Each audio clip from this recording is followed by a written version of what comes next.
Cearcalóir. Tá méid ag fécinn dear a chuimre an near scéal spás le Mícheál O'Rourke. Okay? So an task over hain, éist agus abair. Listen and say. Okay, so éist, pause, okay, brew, pause, and then abair, say it. Okay, so that's your practice. Sin an clochta, and then task over though is Dane Taffid seo. Record. So it's tusa. This is you now, ag léamh, okay? So we'll be listening now for fáíocht pronunciation. Okay, so is scéal seo faoi chalín óg darab anam pádraigín.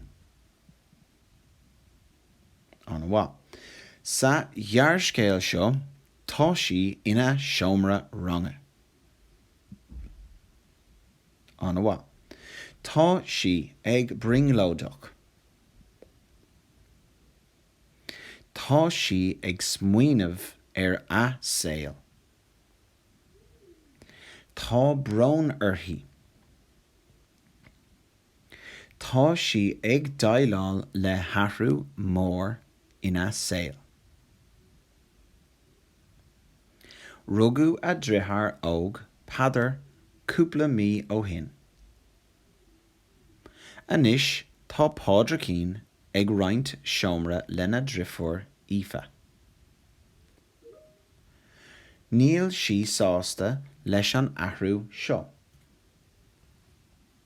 Níl spás aici.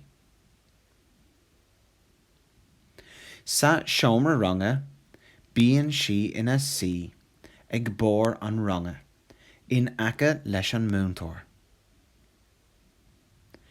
Níl spás aici sa seomra range. Bhuail sí le buacail darab anam diarmid an samhra se caite.